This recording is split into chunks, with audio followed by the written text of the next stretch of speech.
নমস্কার সবাইকে। আশা করি সবাই ভালো আছেন, সুস্থ আছেন। জানি এই সময় দাঁড়িয়ে এসব কথা বলা কতটা যথার্থ তা নিয়ে সংশয় থেকেই যায়। তবে সময় তো তারই মতো এগোচ্ছে, আর আমরাও ছোট ছোট আনন্দ মুহূর্তগুলোকে এক করে একটু ভালো থাকার চেষ্টা করছি। জানি না এই অন্ধকার সময় কবে কাটবে, তবে যুদ্ধ বজায় রেখে দৈনন্দিন জীবনের কিছু ছোট ছোট মুহূর্তকেই আপনাদের সামনে তুলে ধরার চেষ্টা করেছি। গত সোমবার মানে 26 আগস্ট জন্মাষ্টমী ছিল। এমনিতে প্রতি বছরই আমরা বেশ ঘরোয়াভাবেই আমাদের বাড়ির ছোট্ট গোপালের জন্মদিবসটি পালন করে থাকি। কোনো পুরোহিত না, কোনো রীতি আচার না, বাড়ির যে কোনো ছেলের যেমনভাবে জন্মদিন পালন হয় ঠিক সেরকম করেই আমরা আমাদের ছোট্ট গোপালের জন্মতিথিটা পালন করি। আমাদের গোপালকে তো আপনারা ভিডিও মারফত দেখতেই থাকবেন। তার আগে আপনাদেরকে একটু আমাদের ঠাকুর ঘরের ছোট্ট একটু ঝলক দেখিয়ে দিলাম। আমাদের বাড়িতে কালী পুজো হয়। মা কালীর এই ছোট্ট মূর্তিটি সারা বছরই আমাদের বাড়িতে থাকে। আমরা প্রতিদিন এনারই নিত্য পুজো করে থাকি। এছাড়াও গণেশ আছেন, সরস্বতী ঠাকুরের প্রতিমা আছে, আরও অনেক ঠাকুরের সমাহার আছে আমাদের ঠাকুর ঘরে। জন্মাষ্টমীর দিন কি কি ভোগ নিবেদন হবে তা আগে থেকেই ঠিক করা ছিল। সেই মতোই বাবা তার আগের দিন অর্থাৎ রবিবার দিন কিছুটা বাজার করে দিয়েছিল, বাকিটা অবশ্য আমরাই করে নিয়েছিলাম। ঠিক হয়েছিল জন্মাষ্টমীর দিন গোপালকে ভোগে দেয়া হবে 5 রকমের ভাজা, তার সাথে লুচি। আমরা গোপালকে অন্নভোগ দিই না, সেই কারণেই লুচি, তার সাথে আলুর দম, পনিরের তরকারি আর সুজির পায়েস। তবে এছাড়াও তার সাথে ছিল গোপালের ফেভারিট তালের বড়া, মালপোয়া, নারকোল নাড়ু, ননি, ক্যাডবেরি, আরও অনেক কিছু। প্রতি বছর মাই গোপালের ভোগটা রান্না করে থাকে, তবে এই বছর মা বলল আমাকে রান্না করতে। বেশ কদিনই হলো আমার রান্নার প্রতি একটা ন্যাক জন্মেছে, তা আমি আগেই আপনাদের সঙ্গে শেয়ার করেছি। তাই মা যখন বলল এবারের ভোগ রান্নাটা আমাকে করতে, আমার বেশ ভালোই লাগলো। এতদিন বাড়ির সবাইকে খাইয়েছি, আজ নয় গোপালই খাক আমার রান্না করা ভোগ। সেই কথা মতোই শুরু হলো রান্না বান্না। মা বলল মা সব কাটাকুটি করে দেবে আর আমি রাঁধবো। ভোগ জিনিসটা কি অদ্ভুত না?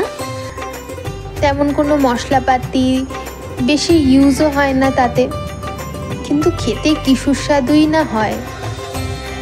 হয়তো ভগবানের আশীর্বাদ থাকে বলেই এটা হয়। যাই হোক না কেন, প্রথমেই মা বলল যে 5 রকমের যে ভাজা আছে সেগুলো মা তাড়াতাড়ি কেটে দিচ্ছে, আমাকে একের পর এক সেই ভাজাগুলোকে ভেজে নিতে। আমি মায়ের কথা মতো প্রথমে আলু ভাজা দিয়েই শুরু করলাম আমার ভোগ রান্না। ও ভোগ রান্নার সময় কিন্তু কথা বলতে নেই, তাই মুখে কুলুপটি পেতেই রান্নাটা করেছি। তো রান্নাটা করতে থাকি, ততক্ষণে আপনাদেরকে বলি আমাদের এই গোপাল বাবাজি আমাদের বাড়িতে কিভাবে এলেন। আমাদের গোপালের কিন্তু খাতায় কলমে বয়স প্রচুর। আমার এক কাকা, আমি তাকে কাকা সোনা বলে ডাকি, সে যখন ছোট্ট ছিল তখন আমার রাঙা দাদুর সঙ্গে সে গেছিল ঝুলনের মেলাতে। আমার রাঙা দাদুর কথা এর আগেই আপনারা ভিডিওতে অনেকবার শুনেছেন, আমি তাকে লালা বলে ডাকি। তো সেই ঝুলনের মেলায় গিয়ে লালা কাকা সোনাকে বলে, তো যা পছন্দ হচ্ছে বল, আমি তোকে কিনে দেব। তো কাকা সোনা সব ছেড়ে সে পছন্দ করে আমাদের এই গোপালকে। আমাদের এই মাটির গোপাল এত মিষ্টি এবং এর পপুলারিটি এত বেশি যে গোপালের যদি সত্যি সত্যি কোনো সোশ্যাল মিডিয়ায় অ্যাকাউন্ট থাকতো তাহলে তার ফলোয়ার যে কোথায় গিয়ে পৌঁছতো তা ভাবার অতীত। তো সেইভাবেই আমাদের এই গোপাল আমাদের বাড়িতে এলো আমার কাকা সোনার হাত ধরে। আপনাদের সঙ্গে বকবক করতে করতে আমার সব রকমের ভাজা কমপ্লিট। আমি বার কষে তুলে নিলাম। এরপরেই কড়াটাকে ধুয়ে নেব। ধুয়ে নিয়ে আগে পনিরটাকে বসাবো। তাই জন্য মা বলল পনিরটাকে কেটে একদম রেডি করে রাখ। তবে প্রথম দিকে আমাদের কিন্তু বাড়িতে জন্মাষ্টমীটা পালন হতো না, ওটা হতো আমাদের বড় দিদার বাড়িতে। আমরা অবশ্য বড় দিদাকে বড়দি বলতাম।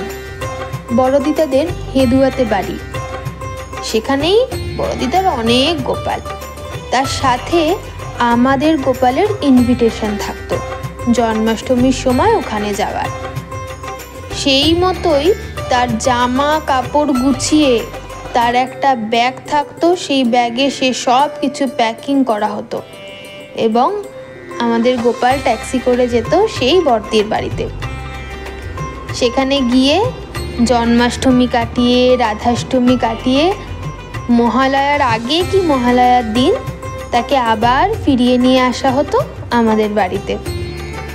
এইভাবেই চলতো জন্মাষ্টমীর সময়টা। বাবাদের মুখে শুনেছি হেদুয়াতে প্রচণ্ড বড় করে জন্মাষ্টমী পালন হতো, কীর্তন হতো, আরও অনেক কিছু হতো। আমরা অবশ্য সেটা দেখিনি, কিন্তু জন্মাষ্টমীর সময়ে ওই অতগুলো গোপাল একসঙ্গে যখন ঠাকুর ঘরে রাখা থাকতো ওটা দেখতে খুব ভালো লাগতো। আর খুব নিষ্ঠা করে পুজোও হতো। সেখানে অবশ্য ঠাকুরমশাই ডেকে পুরো নিয়ম বেঁধে পুজো হতো। আমাদের বাড়িতেই জন্মাষ্টমীটা পালন হচ্ছে এই হালে 3-4 বছর মতো হবে। তবে আমরা বাড়িতে অত কিছু করতে পারি না। আমরা আমাদের মতো করেই খুব অল্পভাবেই গোপালের পুজোটা করি। আমাদের জন্মাষ্টমীটা কিন্তু আর একটা খুব জিনিসের জন্য স্পেশাল থাকতো, তালের বড়া। মাম্মা এত সুন্দর তালের বড়া বানাতো যে কি বলবো। এখন তো আর সেগুলো বানানো সম্ভব হয়ে ওঠে না, দোকান থেকেই কিনতে হয়। কারুরই অত সময় নেই বা অত পরিশ্রম করে কেউই বানাতে পারে না। কিন্তু মাম্মার তালের বড়াটাকে প্রচণ্ড মিস করি। মাম্মা যেমন সুন্দর তালের বড়া বানাতো তেমন সুন্দর মালপোয়া বানাতো। আর এই দুটো ছাড়া জন্মাষ্টমীটা ঠিক মানায়ও না। আপনাদের সঙ্গে কথা বলতে বলতে আমাদের পনির আলুর দমও রেডি। মা পায়েসটা রান্না করে নিয়েছিল আর লুচিটাও মাই ভেজেছে। বাকি জিনিসগুলো আমিই করেছি। তবে হ্যাঁ, এবারে গোপালের পুরো সাজসজ্জার দায়িত্বে ছিল আমার বোন। ওই সুন্দর করে গোপালকে সাজিয়েছে। এই জন্মাষ্টমীর সময়টাতে ওর জন্য স্পেশাল এই ফুলের মুকুট আর গলার ফুলের মালাটা আনা হয়। তার সাথে ওর কালেকশানের যে বেস্ট বাঁশি আছে বা মুকুট আছে সেগুলো দিয়েই ওকে একদম সাজিয়ে ফিটফাট করে বসিয়ে দেয়া হয়। এবার শুধু অপেক্ষা ভোগ কখন রেডি হয়ে সাজিয়ে ওর সামনে পরিবেশন করা হবে।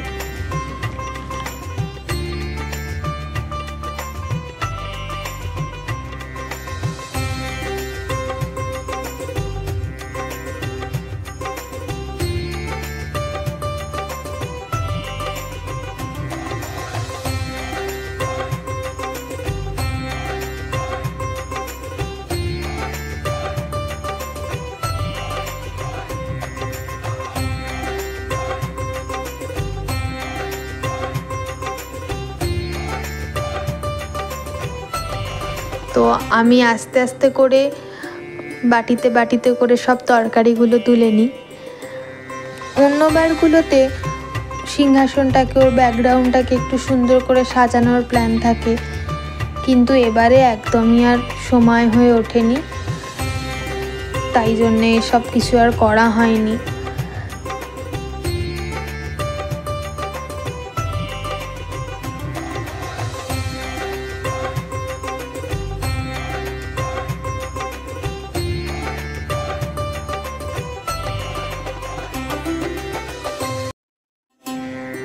মা বলল যে মা একটু আরতি করে দেবে, সেই কারণেই আরতি করে